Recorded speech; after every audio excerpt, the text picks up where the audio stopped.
All right, welcome back to another episode of Raise 'Em Up, a podcast all about walking alongside of parents as they consider what it means to raise up their kids in the faith. And y'all, one of the things we realized, we're here in episode 5, and it's kind of fascinating to me, one, that we're all the way into episode 5 now, but it's a good point for us, a good, I guess you want to call it like a milestone opportunity for us to just remind ourselves of why we're here and what it is that we're doing with this podcast too.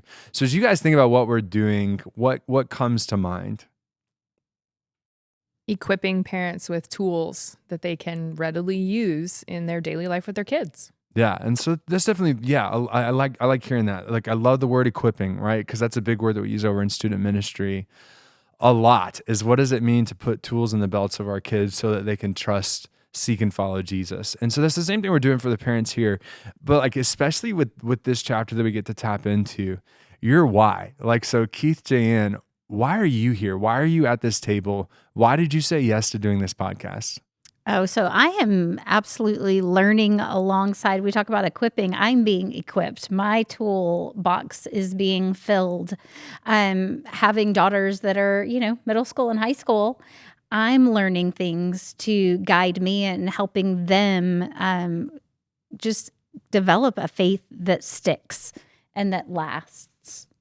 That's awesome. Yeah. Especially when you consider the book that we're in, right? But really and truly, no matter what conversation we're going to be having, because sometimes it's going to be about a book, sometimes we're going to have some fun, do some one-off episodes and things like that.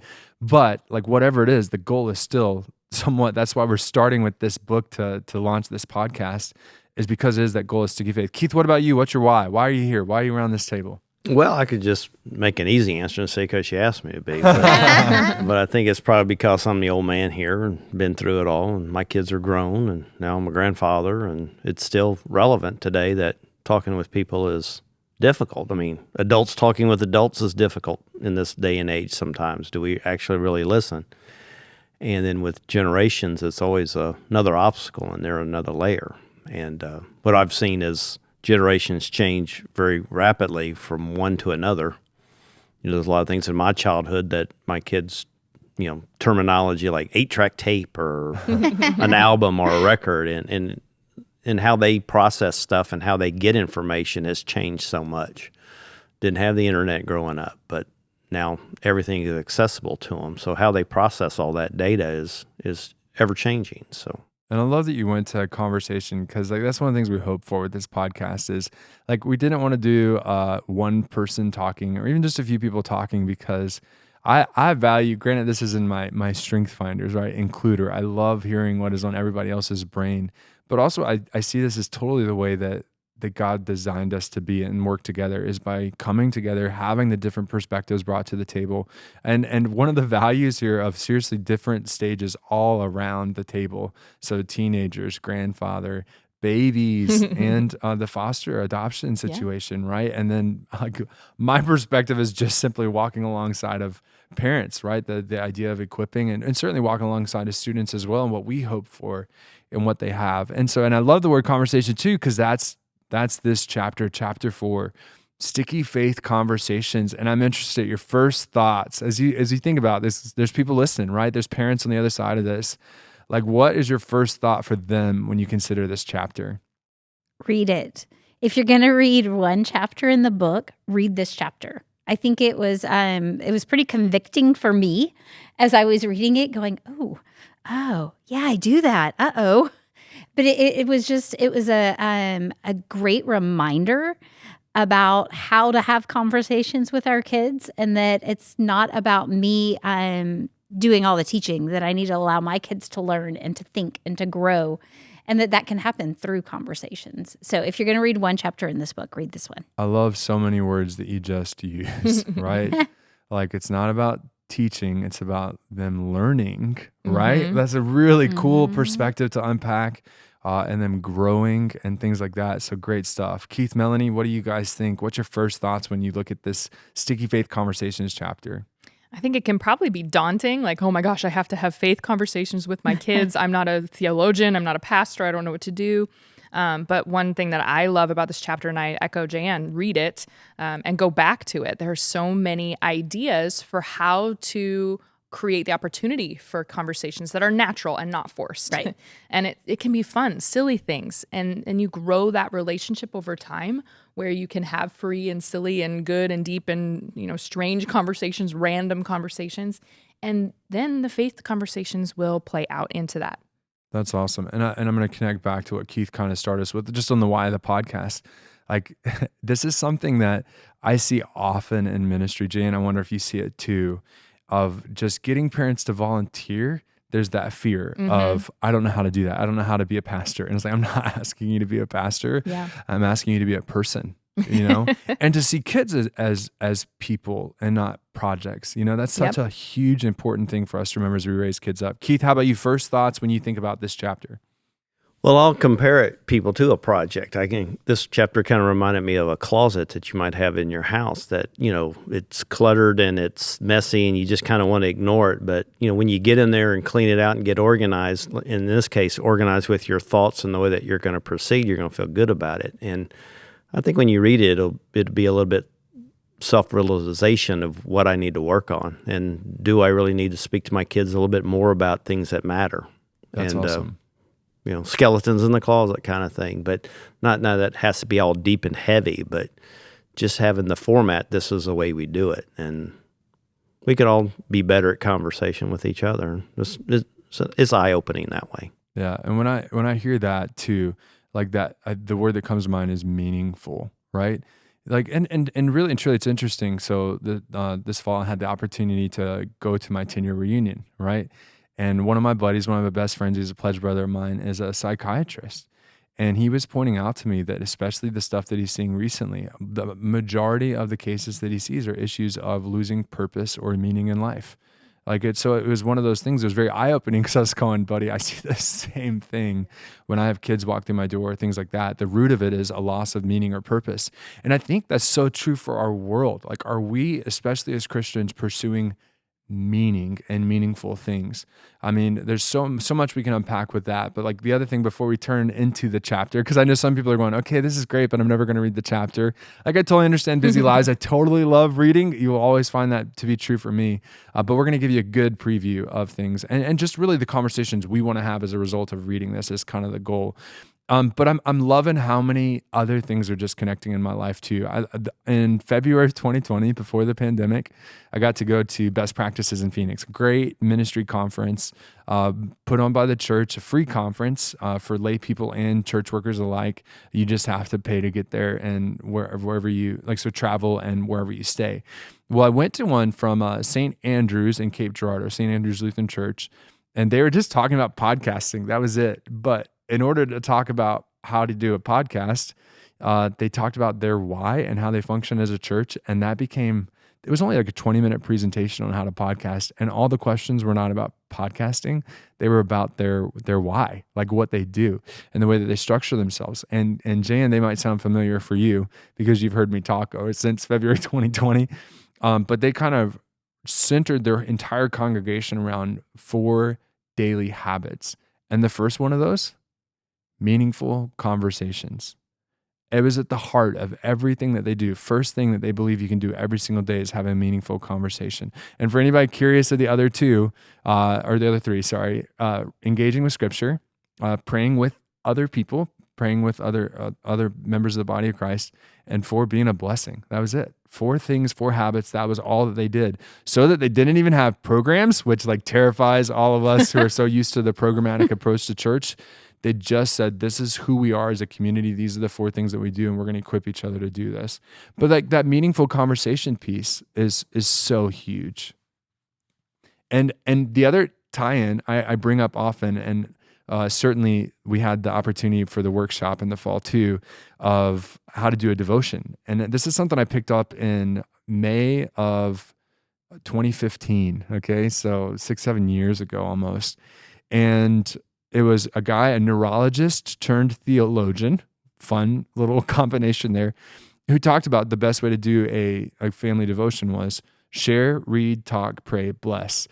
Now, if you listen really closely to those words, share, read, talk, pray, bless. Well, read, pray, bless line up exactly with what I heard in February 2020 And what are the other two? Share and talk. Oh, a meaningful conversation. What do you Yeah. know? And the share is simply like a highs and a lows. What's going well today? Yes. What's not going well? A lot of the stuff that we heard in this chapter, right? So I love the faces I'm seeing. It's like, oh wow, this is all That kind is of so cool. yeah. It I all mean, lines up. refreshing. Like it just, if I could have a day like that where I could be a blessing, have a meaningful conversation, get into the word and pray, like, oh my goodness, that would be a game changer.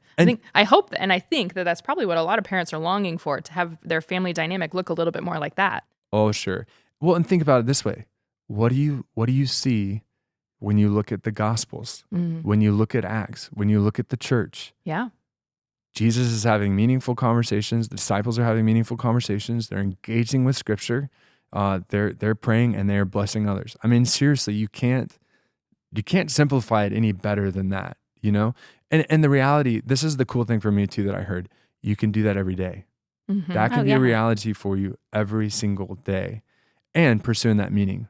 Right. And so this chapter did it. And so let's dive in and let's just read the first couple of pages. Melanie, you got it open. So I'm going to invite you just to read where the chapter starts, because one of the things, I know we haven't done this yet, but for you guys listening, again, we valued this chapter so much, and we're so convicted just by the first 2 pages that we felt like the opportunity to read them would get us started and launch us into the conversations we need to have today. And again, this is Sticky Faith Conversations. This is chapter 4.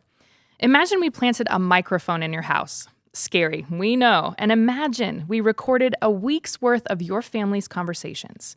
What would be the number one topic of discussion?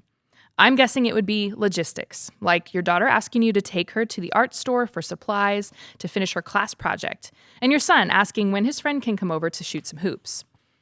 What % of your conversations would explicitly mention God or have an overt connection to your faith?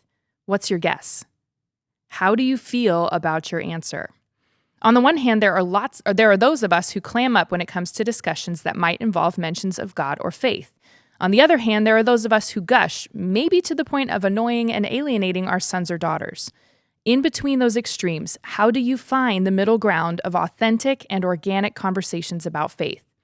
Typically, when I, Kara, talk with parents about the fruit that comes from discussing matters of faith as a family, a parent will chime in that they believe in living out their faith in front of their kids instead of merely talking about it.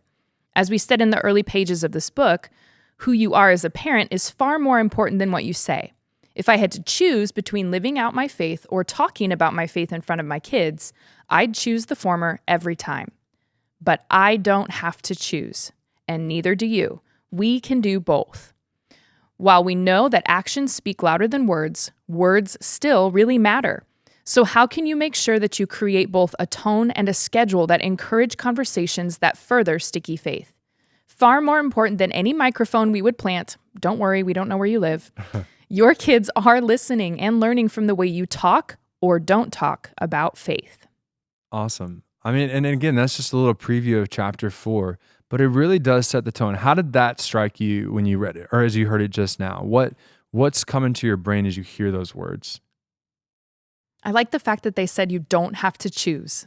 That was so powerful. Because right? I think we always, it's better to show. I want my actions to show. I speak louder than my words. Well, why does it have to be one or the other? It doesn't. And I think this is one of the huge temptations for Christians. I hear this, especially with new people coming into my grow group or coming into the church or things like that. That's the temptation, because the world tells you have to be quiet. The world tells you you're going to mess up with the words that you say. And here's the reality. Yeah, you are. But it doesn't stop you. I mean, oftentimes in the Lutheran church, they'll quote the Martin Luther, sin boldly. And when you really unpack what that means, it doesn't say, yeah, go and sin all the time because it doesn't matter. It was actually in a conversation about, as I do the work of the Lord, as I talk about the Lord, I'm going to mess up. Sin boldly. At least you're talking about him. At least you're doing something. And so I love that too, because there's this temptation, and I mean, call him out when you can. I think it's the devil at work in our brains saying, well, the big thing is that I just live my life this way.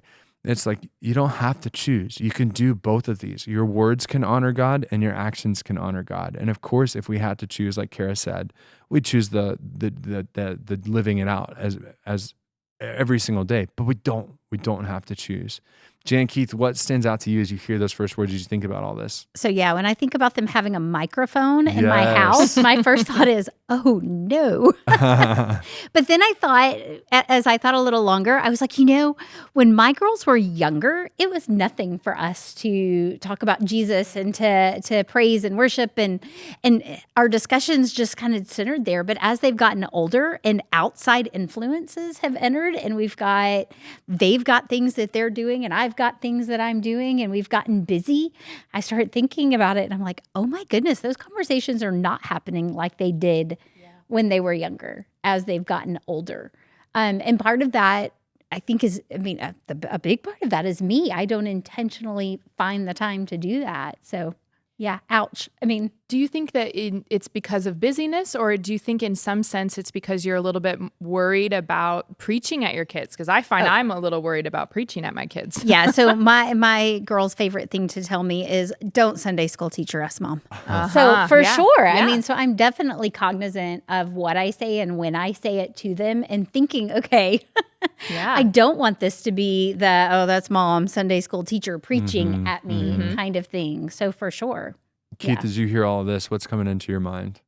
Well, another thought is, I think people like to talk until they have something to say. Sure. And if you have something really to say that could be debatable or argumentative, maybe you don't say it as much because you're not that confident in what you're doing. And there's a lot of that in parenting. Like, I don't want to do any harm, when, people, I just stay out of the way because I don't want to do harm, because maybe there's something in your past that your parents said to you or did to you, and you're going to, they didn't know how much that impacted me in a bad way.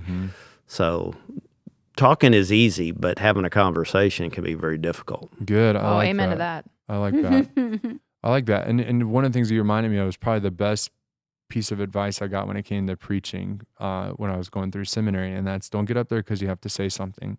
Get up there because you have something to say. And it really crafts like how you actually, what you choose to actually say, what you actually choose to put down on paper in your notes.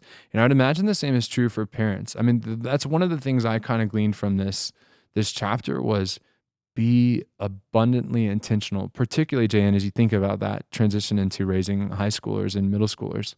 Like, be abundantly intentional. And the intentionality, but not necessarily your students, right? Because you got to have that unpredictability a little bit to reach that adolescence need for spontaneity. Absolutely. And as my girls have gotten older, right, the amount of time that I have with them is completely different than when they were younger. When they were younger, I had them all the time. I had their attention all the time. They were always with me, right? Because with younger kids, there's always that, can I just go to the bathroom by myself, right? They are always there.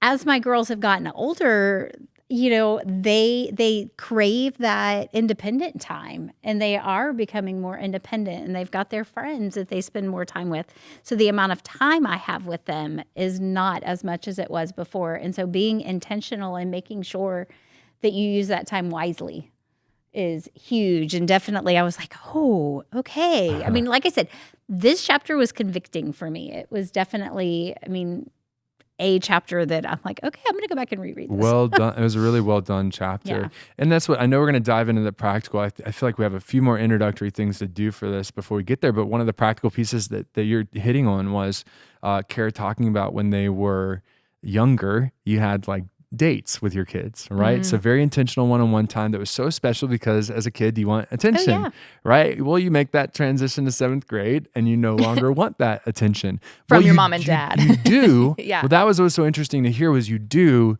but it's not cool to want it. Well, and to plan it and things like that. Later in the book, there was the one young lady that admitted later on, I wish my dad had not walked away from me when I asked him to. He gave me that time, but I didn't really want that time. Well, because she said it, right? She told her dad, yes, leave me alone. Exactly. And he did. He respected that. And I think a lot of parents are very much like, well, they ask for space. And don't get me wrong. There's times when your kid needs space. But I loved in that part of the chapter talking about it as a season. It's a season of space. And so a season means it's not going to last months. Don't give your child space for months.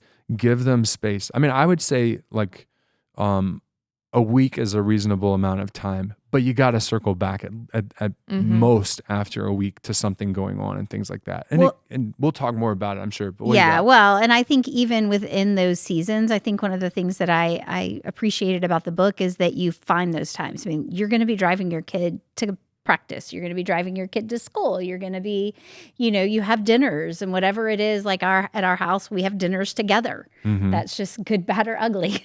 We're all sitting down at that table together, right? And it's using those times. Like you may not have the huge chunks of times like you did, or I don't have. Maybe I should just say I don't have those huge chunks of times with my kids like I did when they were younger. But I do have these snippets of times and making sure that I'm, thinking about before they happen. What do we need to talk about? What's something we can talk about? Or letting it generically happen, because as the kiddos talk about their day and start sharing things just come up. And we'll definitely dive into all of that for sure.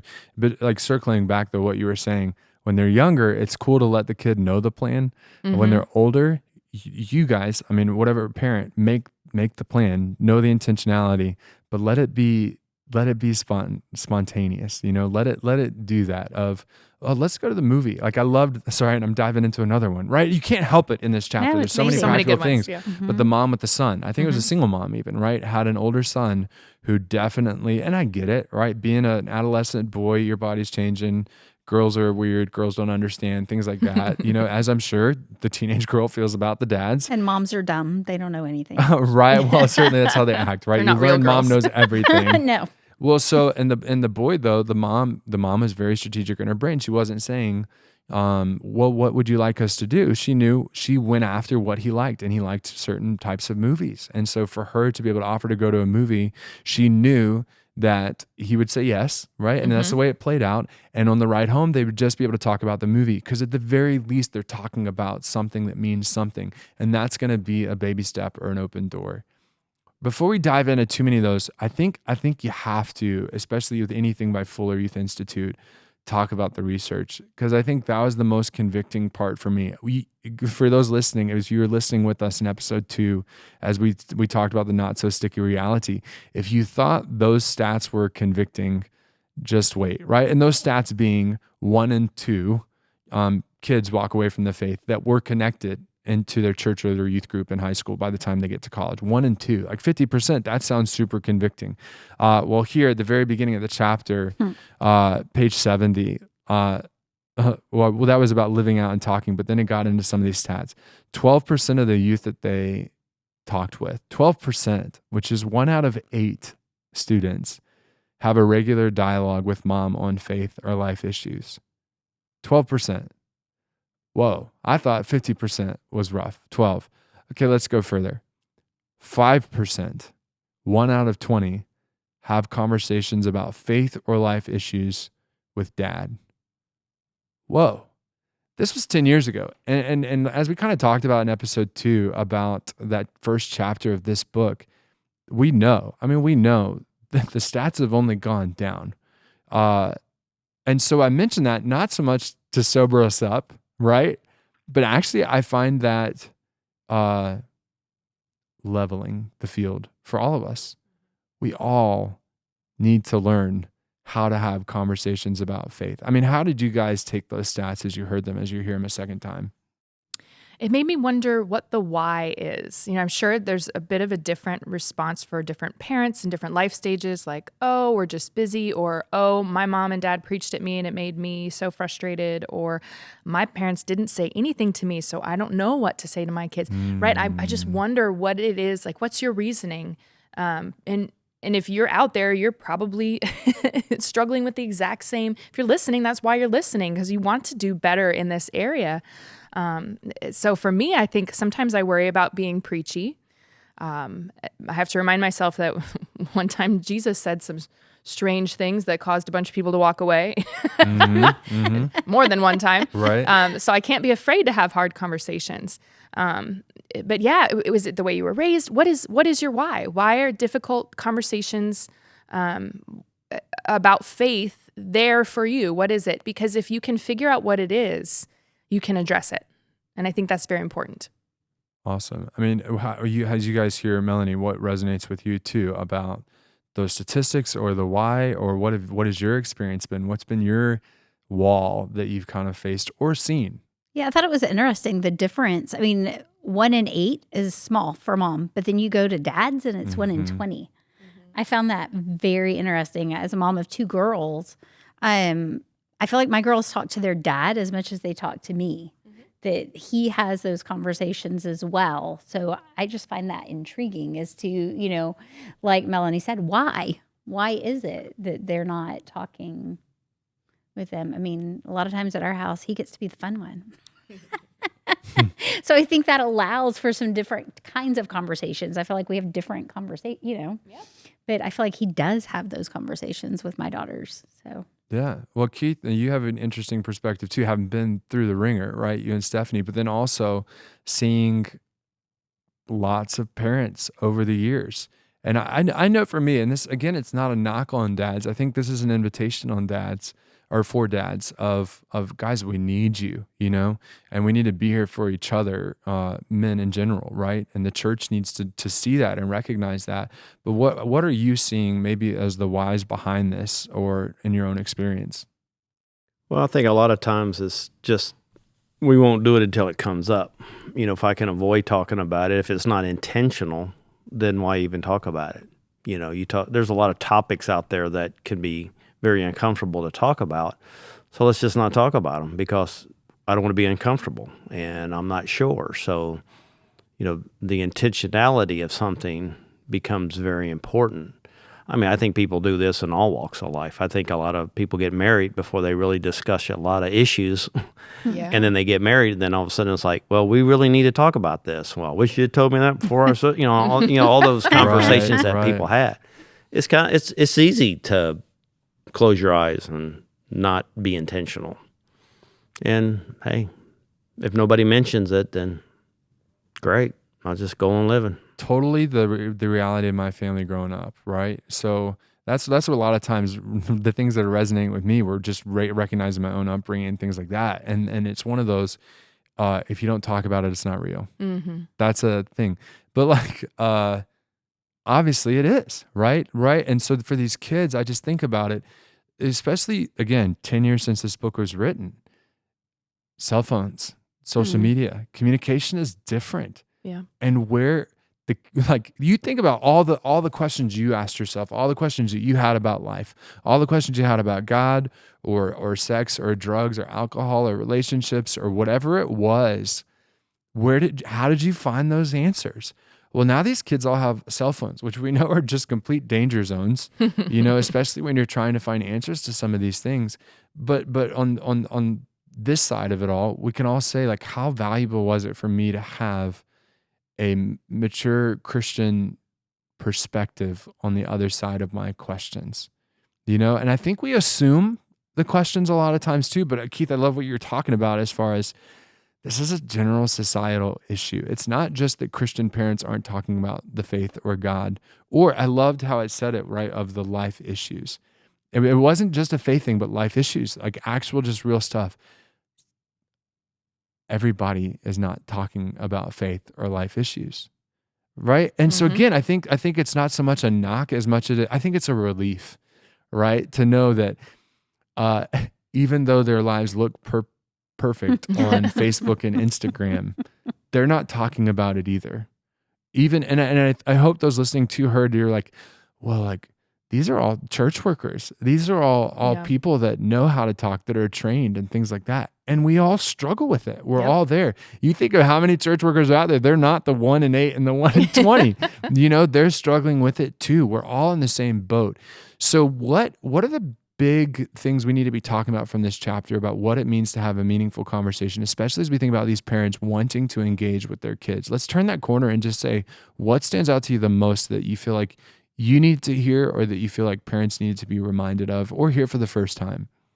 I think to start with, letting your kids know that it's okay to talk about things, that you're a safe place to talk about things that maybe they're scared to talk about, right?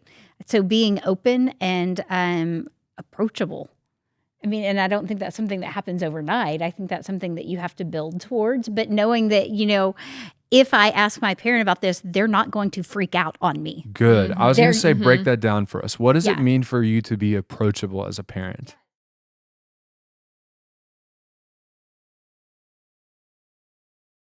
Quite know what to do instead of going, who is drinking? I'm texting their mama right now. Right. Right? Instead of that reaction, it's, okay, let's talk about it. Let's have a conversation and let me listen to you and your concerns and things like that. Because I think it's real easy as parents for us to want to fix everything Yes. and want to solve all the problems and to want to shelter our kiddos from the ugly in the world.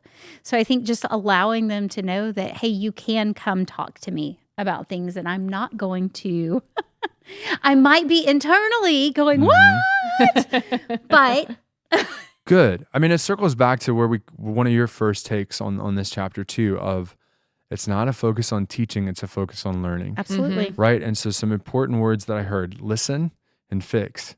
I mean, we got to break those down at some point too. So let's just keep those on the radar. But I saw other thoughts coming. Melanie, you got the book open. I got the book open. Yeah. On the bottom of page 77, it says, never explain something to your kid if you can ask a question instead.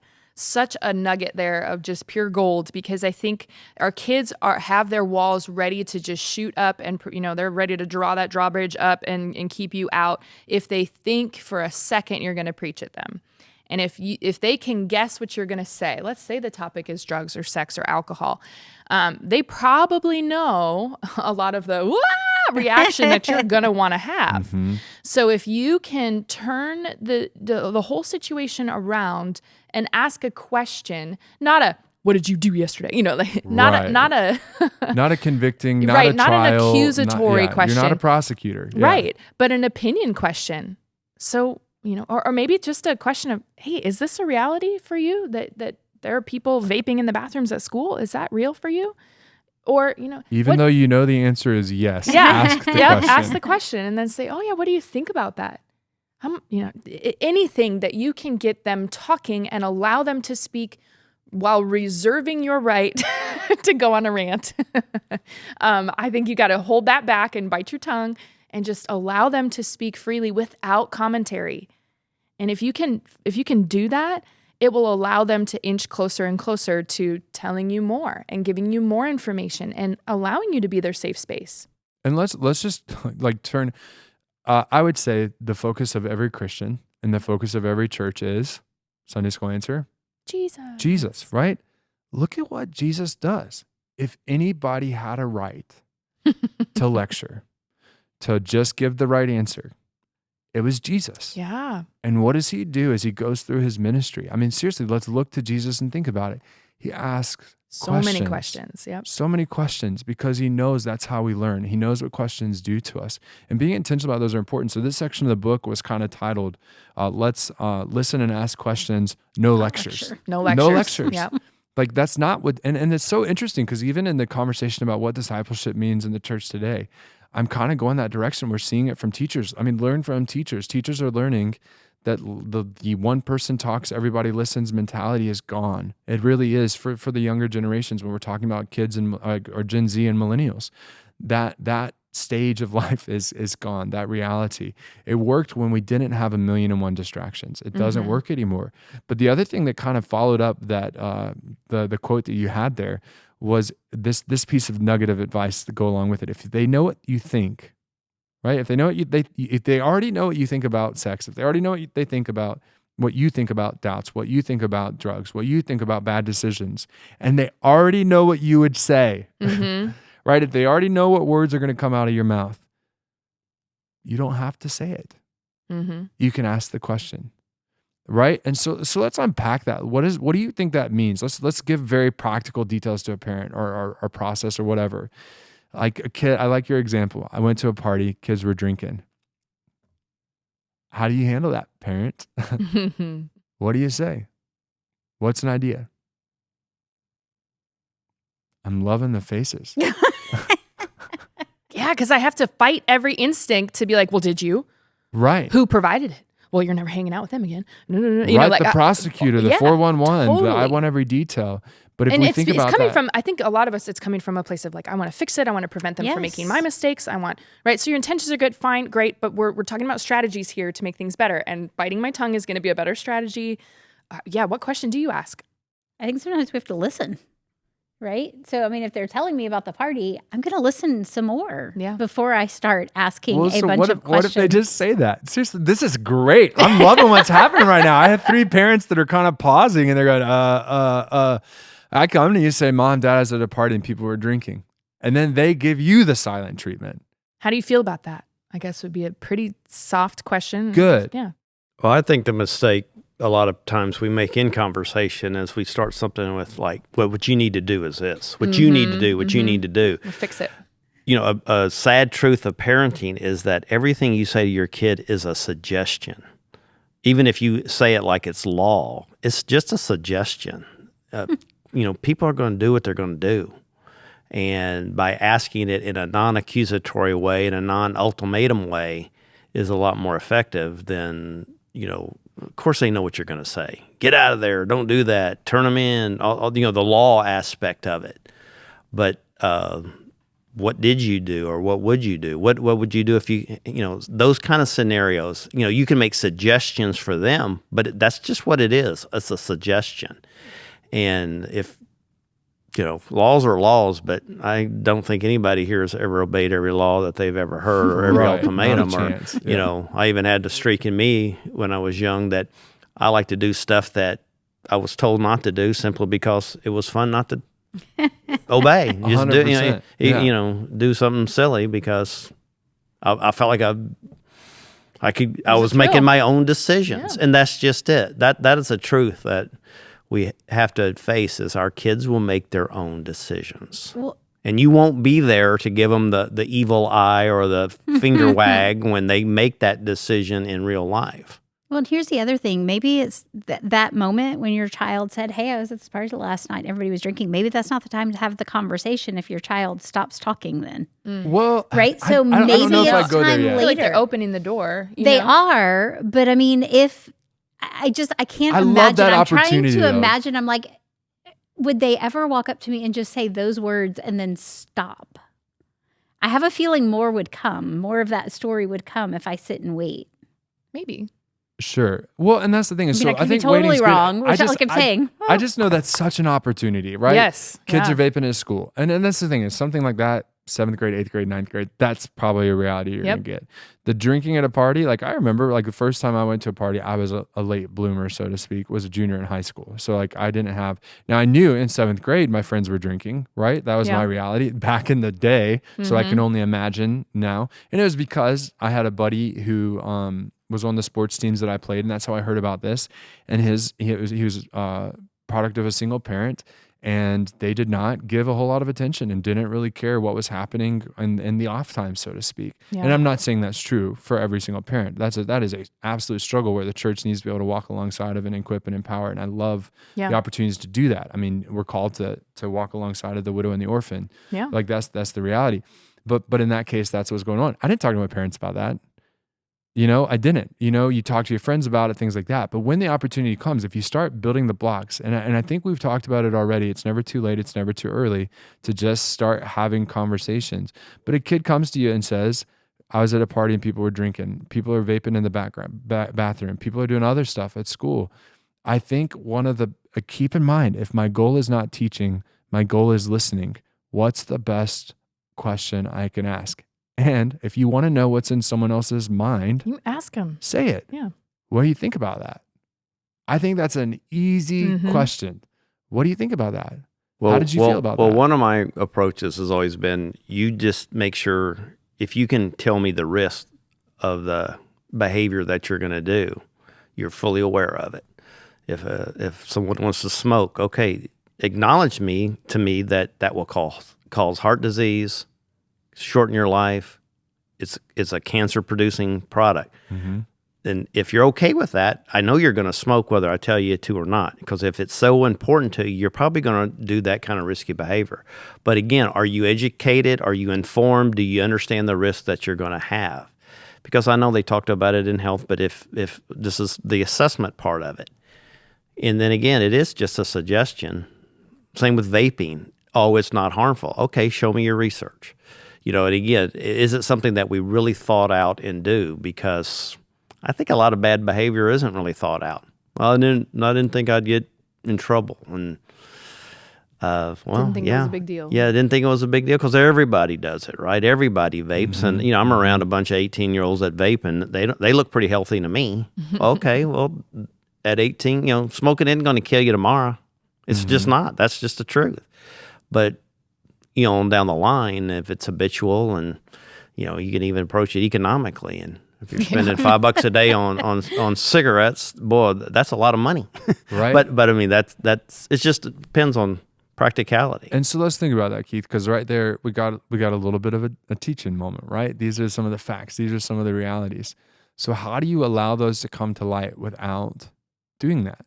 And so I like where you kind of started it, as you say, so what do you know about vaping?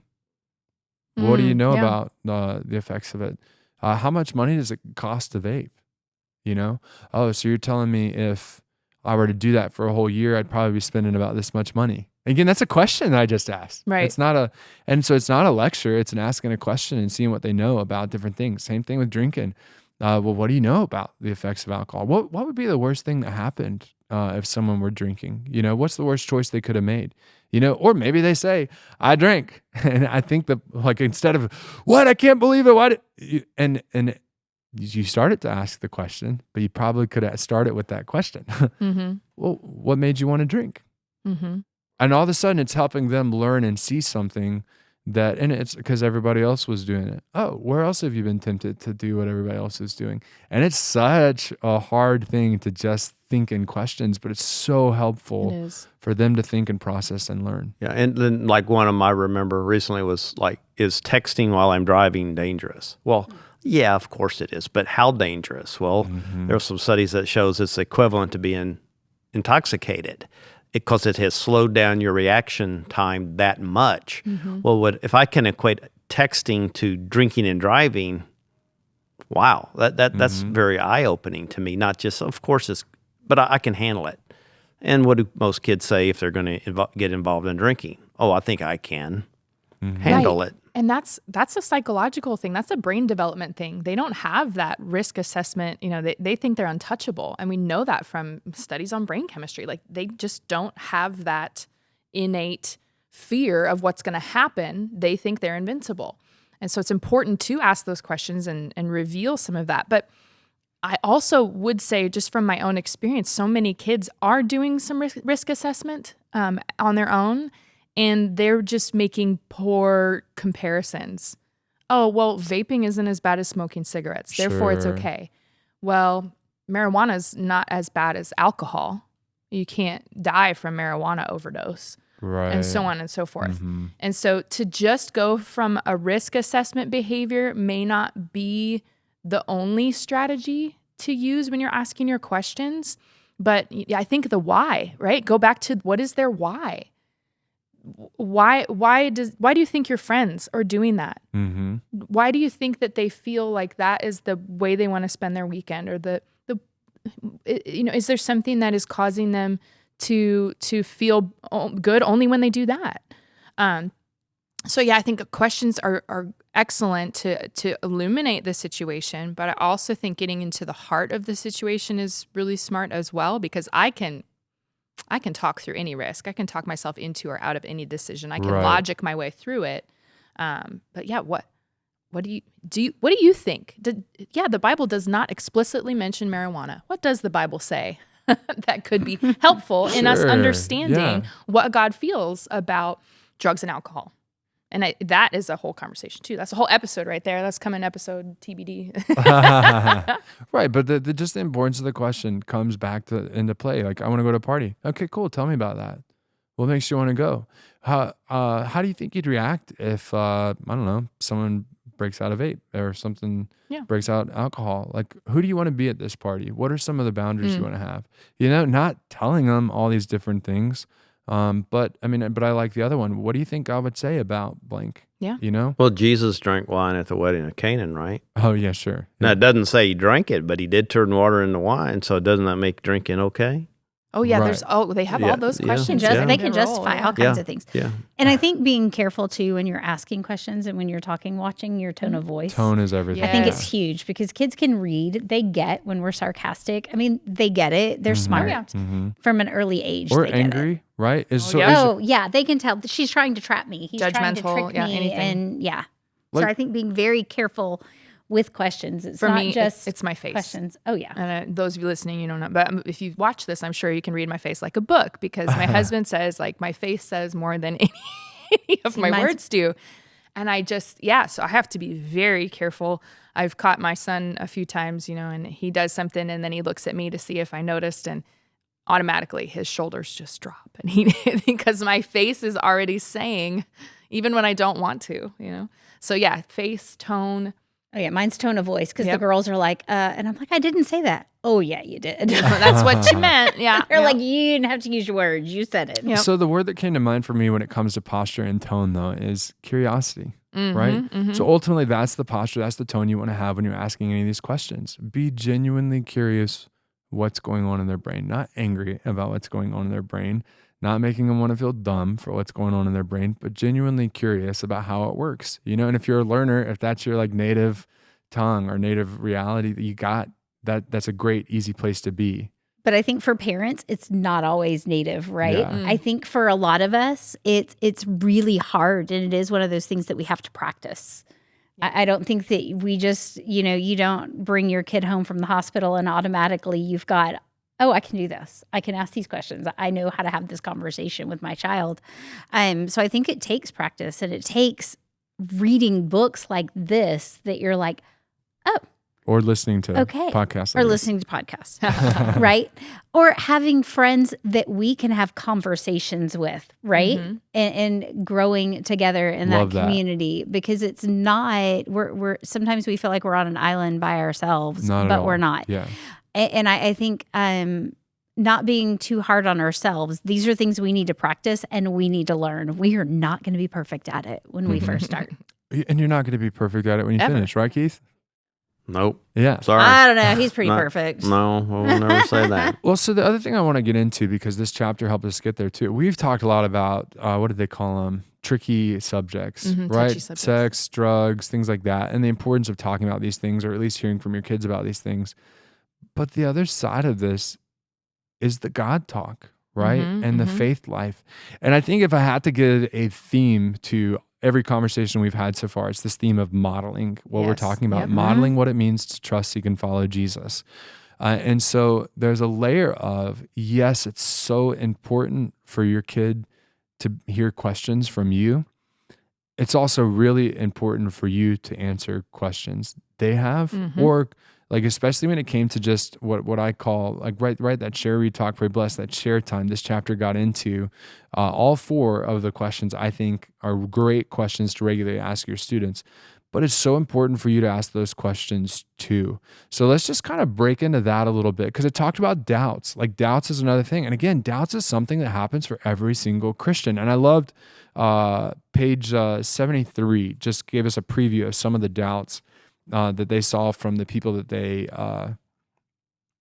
interviewed, the students, right? They wondered if God would still love me if I had sex, if I was worth anything, if God really existed, if God was real, and if He would forgive me for all the bad things I'd done and was doing.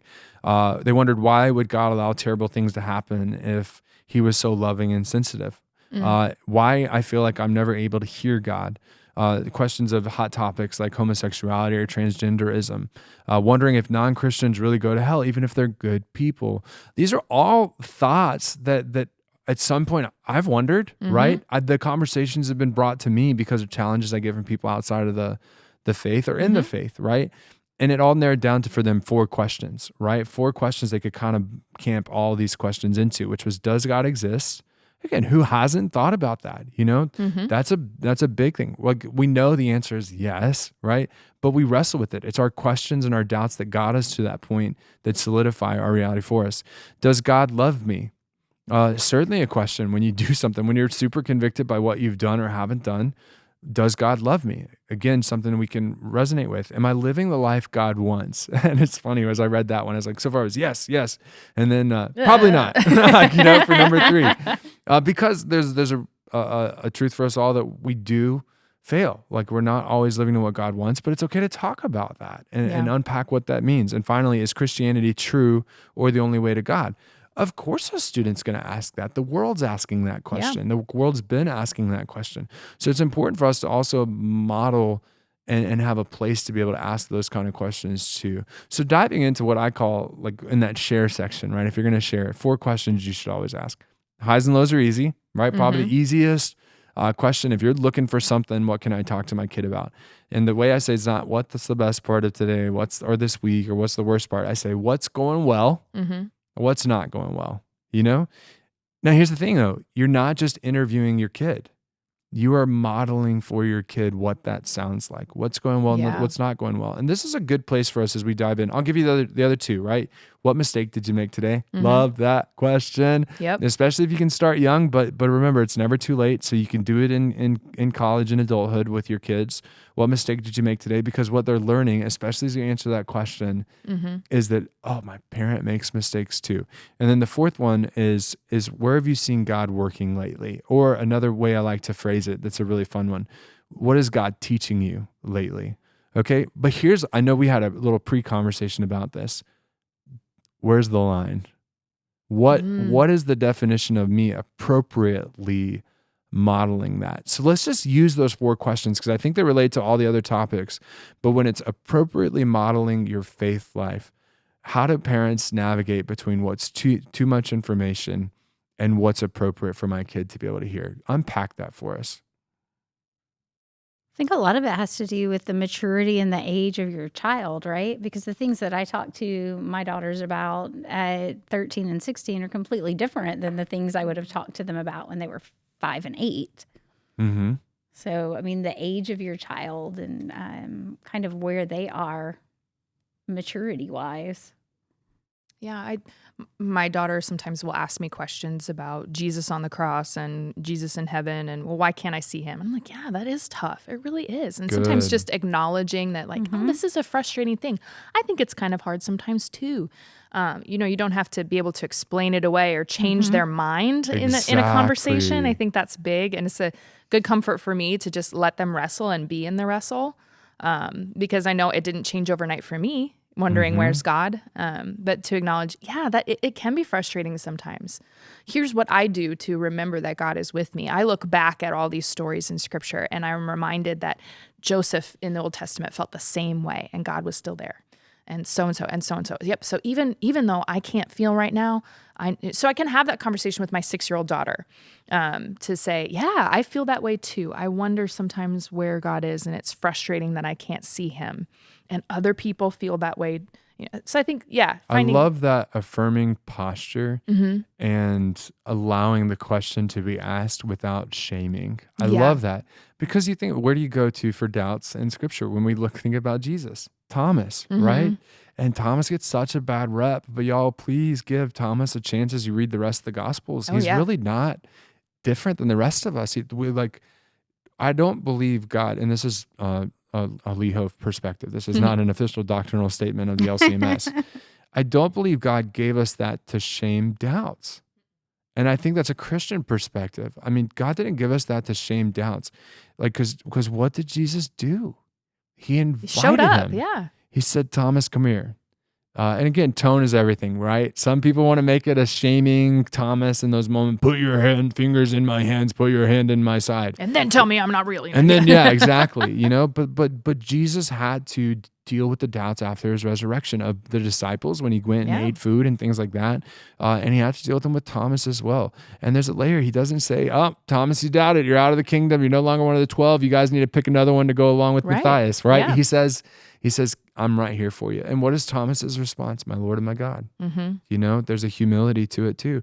So doubts are a growing opportunity and having that kind of there helps and modeling it too. So Keith, I didn't let you talk yet, right? What do you think when it comes to modeling and thinking about appropriate levels and talking with your kids and modeling faith? And I think modeling faith appropriate Yeah, When it's strong, it's great. When it's weak, that's when it's hard. I mean, I think getting an invitation to talk about something really sticky sometimes is important because you can press a little bit too hard on stuff and want to share your story, and that may not be it. When it comes to doubting questions, I remember in college one time somebody asked to one of the profs who was a pastor something. I think it was, how did God allow suffering? And he goes, well, I don't know everything. He was drinking a cup of coffee at the time. He says, I don't know how when I drink this coffee, it works. I just know it makes me feel better. And God's like that. I don't have to explain the chemical part of coffee to understand the benefits of coffee. And I think, doesn't Paul say that in Corinthians? What I see now is a vague image in the mirror. Mm-hmm. And all that, those kind of passages are always like that. Like, you don't have all the answers. You just can't. It's for reflection and self, evaluation on things like that. So, and that's what it is with any relationship. Are they ready to hear stuff? Somebody asked me recently, like, when do you talk to your child about death? Mm-hmm. My first response was, only when you have to, because that's a tough one. But mm-hmm. Actually, they were talking about a family pet and, having that inevitable conversation that the pet was going to die. And there really isn't an answer. Like what, at 4 months or at 4 years and 4 months and 3 days, you can introduce the topic of death. It just depends. A lot of time, a lot of kids had to, you have to indoctrinate hard topics a lot earlier in their life. Divorce is a good example. Mm-hmm. Hopefully you never have to have that conversation with your child, but when it happens at all different kinds of ages. So sometimes life will dictate exactly the moment, but other times it's just when, or maybe you're not getting divorced, but your child's friend is, and your child might have doubts about it. So, and I think that's so important what you said of when it happens, right? So this is not just about death or divorce; it's about every single topic. And I could tell you, I've heard funny stories. Again, we laugh about them now, but it was like in the moment, the parents probably horrified. This is why it's so important to ask questions, especially as you have little kids, and they use a word like sex, or they use a word like divorce, or a word like death, and probably the most important question you can ask is, where did you hear that? Or why do you want to know? Mm-hmm. Why do you want to know? Yeah. Because especially when it comes to terms of sex, which can be found all over our world today, or the word gay, right? So maybe they listen to the Christmas song that uses that word to talk about being happy, So if you go and dive into this, what they say, what does word gay mean? And you dive into homosexuality and all of its fullness. And you get these blank stares. Really, that's in the Christmas song, Like, so you got to understand where your kid's coming from first, but the importance of just being able to hear from them of why these comes, when they come, when it happens. So again, I learned about death through dogs, right? I got to talk about that in November of 2020, like when I was really reflecting on my own dog who had passed away in August. What I used that for with my junior high students was a transition into the conversation about death and life with Jesus, the gospel message. Because when I was little, like I was 7 or 8 years old, we lost our first boxer. And I remember that was the first time I saw my dad cry. And it was where I first learned about death and what that means. And then I lost my aunt around the same time with breast cancer. And so we talked about it. And it was really important for them just to listen to where I was and have the conversation as it comes. I mean, and for any of these topics, that's so true. Just where's your kid at? When are they asking about it? That's when you kind of introduce some sort of topic like that. And I had an interesting experience. I'm trying to give any details here, but I was asked a sticky question. Ooh. And I answered it very truthfully. And when I got done, I said, so that's the way it is, but you already know that. And they went, yeah, I just want to see if you'd be honest. Oh, wow. And sometimes I think, people want to do that. Well, I'm testing you. Will you be honest? Will you be upfront with me? Or are you going to talk about, finding me by the Cabbage Patch or the stork, that kind of stuff, Mm-hmm. you know. And it's like, so sometimes that they could be testing your metal to see what angle you're approaching with them. Right. And I had a mom told me one time that she got chastised when her kids were like 5 or 6 years old, and they were in the store and they asked about condoms because the condoms were there at the front of the store, and they asked the mom, and the mom was honest about it, you know. Oh, and they were yeah. like, I can't believe you would tell your kid about that. And she was very much like, why would I tell him it was a balloon or something like that? Then he's going to go and play with it as a balloon, and that's not appropriate either, you know? So it's one of those, like, again, not getting into super detail or anything like No, that. but you can tell them, what they're ready for, what it is. Whatever they're ready for. Yeah. And I think I think Well, when they're there- asking the questions, That's then right. you have to. well, I also find that interesting because, like, okay, you're not going to hand your kid that thing, but you hand them a phone. What can they do with a Oh, phone? yeah. What could they get Google involved with in anything. a phone? What could they get involved with a computer, with an iPad, with a phone? And if you don't discuss it, don't be shocked when that you find out on the other end. Wow, I didn't think you would ever look that up. Well, and that's Well, one thing where I would say err on the side of younger is better, to have some of those conversations. Because they're going to hear them in other places. Yeah, like, hey, I heard the word vaping today. Do you know what that means? Ask your kids if they know what it is. If they know, do you have questions about that? I can answer some questions for you if you have them. Mhm. Hey, I know at your school that, this is that you're going to be talking about sex in your sex education class. Let me know if you've got questions. Whatever, even just opening the door, like, hey, I know this is a reality in the world today, and I know you might have some things that you want to talk about or some things that don't quite make sense. You can always ask me. And opening that door, I think, is a really good thing too, because yes, your kids are going to be most receptive when they bring the questions to you, because obviously they're coming to you, they want to know. But that invitation, yeah. That doesn't mean that they're not already getting information from other sources and just not asking you about it, because maybe they don't know they can. And I love the leaving the open-ended. If you want to know more about that, let me know. Yeah. Because I distinctly remember a conversation after hearing something on the radio in my car one time. And I was like, and my child, you could tell they were done. And I was like, you know what?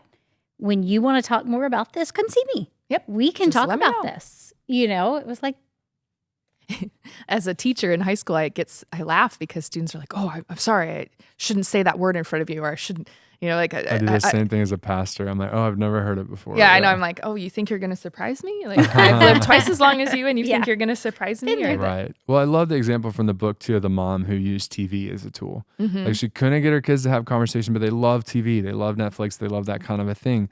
And so she'd see a commercial or an ad, and she would like pause or ask the question, what do you think they were trying to sell? Or like, why do you think they chose to do that? Just that kind of question. Or when there's a sex scene in a show or something like, or sexual scene in a show, like, what did y'all think about that? Why do you think that made you uncomfortable? Like that kind of a it's thing. so funny. I could in the book did talk about how different families, different people, Yes. different things. Like my daughters would be like, see ya. Yeah. There's no doubt. Yeah. yeah, I just laugh at my age, I guess, because like I remember a song by Tammy Wynette, and it talks about, she spells out the word divorce Sure. instead of saying it, because divorce was a bad word. Now Oh, I yeah. don't think everybody's heard that in a conversation or a television show. That's a common word now, but back then it was like, shh, we're gonna spell it so the kids can't do it. I wonder if anybody spells words out anymore. That's true. I think they do. I've seen it, not necessarily recently. Yeah, the kids but- probably type it in the phone and ask Google to tell them what it is, though. well, and Alexa and Siri, and everybody's listening anyway. So. I know, That's that's right. true. That's right. And Here's so, what I found about that. circling back to the appropriate, I think one more thing I would offer to parents is make sure as you share, you are coming from an emotionally and spiritually healthy place. Because I think there's this layer of when we get angry or when something in life is super frustrating, I think that's when we overshare or say something too much. Or I would imagine, right, especially if you're mad at your spouse, you want to get back at them in one of the ways, the kids or something like that. That's the temptation. So there's a level of healthy sharing, no matter what's going on. That's the thing is being able to, the very simplest, right, if you have younger kids, communicate the message, I'm not okay. Yeah. Even just saying I'm not okay, or I'm having a struggle, or like finances, right? I know Yeah. there's a healthy way to talk about finances, and that's a common struggle in our world today, of saying, being able to say something like, yeah, I'm a little worried about money right now, and then turning it, and I'm trusting God with what he's going to do for us. Yep. And that's inviting God into the conversation. It's saying something, again, when you're saying what's not going well. Oh yeah, we missed a payment and that's a little worrisome, but turning to the hope. Or when you lose somebody, yeah, we lost grandma and that's still really bothering me. I'm leaning on the promises that we have in God right now, Yeah. or I'm asking questions about God right now. Like there's a lot of questions that come when we lose somebody. And again, doing it from a healthy perspective. And I think the Psalms give us a great Yeah. picture of what healthy, spiritual, emotional place is. And that's a place that is honest and sincere. Keith, as you talked about, is this person going to be honest with me? But then also the other honest side of that is actually turning to God and using that as an opportunity, invitation. Yep. So as you guys think about this, I know I had lots of comments as my takeaways. So I'll give you, I won't do the whole thing. Well, I'll wrap it up. I'll give you guys the opportunity. I have underlined, make the space, share as parents, be vulnerable. I have squared off full and complete attention. So not a passing conversation, but one where you're actually listening, you're actually engaged. You're so curious what's in your child's brain. And then I had finally listening and thoughtful engagement are all the big kind of starry things that I had as my giant takeaways. What are you taking away from this chapter? What are you hoping that our parents are taking away as they hear this?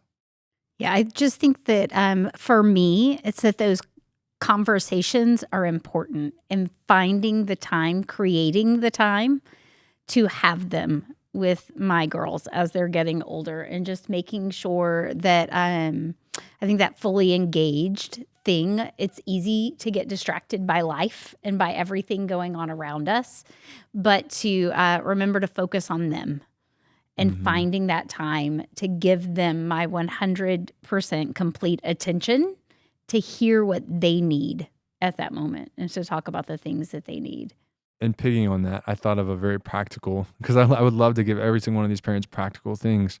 One of the things we do in small groups often is, if you ask your daughter something like, what worries you? That's a really strong question and not a really inviting one necessarily. So maybe you do that whole like, I have this friend approach in your question by saying, hey, what do students your age get worried about? I'm very curious about things like that, to be able to invite. That was one of the things I was picking off as you were talking. Yeah. Well, there was this really cool thing. It's one of those things that you sign up for, and every day they send you something to do. And it was conversations with your kid. And so it was a 7-day challenge.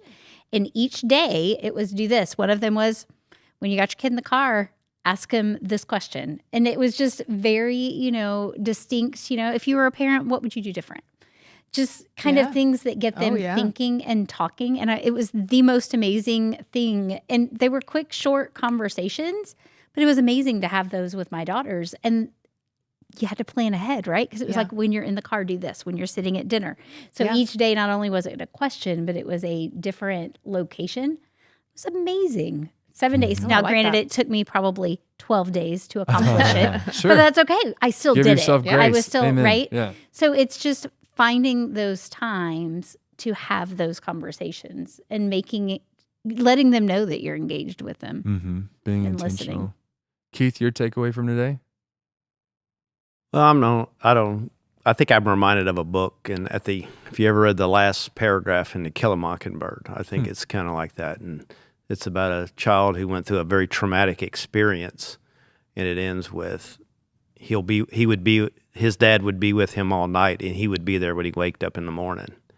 And I think, at some point your child will wake up to adulthood and to issues, and are you going to be there? Are you going to be ready? And are you going to be there? And there's just something reassuring in that book that the dad would stay there all night at his child's bedside and be there when he woke up to tend to his emotional, physical, in this case, spiritual needs. No, that's awesome. And to a parent, I would say, you're not always going to feel ready, but you have everything you need by just being physically present and having the opportunity to listen, Yeah. Melanie, your takeaway from today?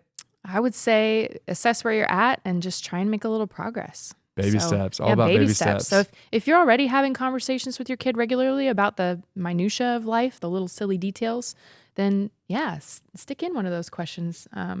But if you're just really taking baby steps, it doesn't matter where you start to open the door for conversation. Start with the stuff they like. Really ask questions, really listen. But as you lay the foundation for any kind of conversation, you're going to be making progress toward the meaningful ones and the spiritual ones. Mm-hmm. And I think about how, as you say that, how kids are a sponge, right? Mm-hmm. And so let them catch you having meaningful conversations too. Meaningful conversations with your friends, with your peers. Meaningful conversations where God gets dropped outside of church. Yep. In a conversation, he comes onto your lips when you're talking with other people, so that they at least see that in you. I love that. As we think about that too, I know one of the things I heard in our conversation was about the broader community that we do have, that we're surrounded and we're not alone as we follow Jesus. We're in communities, the big community called the church. And so that's why chapter 5 is going to be so interesting. Episode 6, chapter 5 of a sticky web of relationships. So that's going to be an exciting one for us. And I know that you've gotten to hear this as we've kind of closed each of these podcasts, but we do want to hear from you guys, all right? As we have a conversation about conversations, it was just kind of dawning on us here in episode 5 that, we want to hear from y'all. What questions do you have as you're listening along? God bless you for listening all the way through to all of these different thoughts. And so you can reach us at Raise 'Em Up, and that's the Texas way to say it, Raise EMUP, Raise 'Em Up at Trinity Klein, that's KLEIN.org. You can find us there, or you can find us on the Facebook page as well to keep track of these different episodes. Maybe you've seen that. Maybe that's how you started engaging, and that's just Raise 'Em Up Podcast, and you can find us there. So let us know your questions. Maybe we're reading through Sticky Faith, and you're like, oh, there's this really other great book that we need to be reading along with. Let us know, we're excited about kind of the lifetime of this podcast and the opportunities that we have. And as you kind of heard us today, we value everybody's thoughts and what's going on in your brains. So the more that we can learn from you, the better. But thank you guys so much for listening, and we will see you next week as we talk about the sticky web of relationships.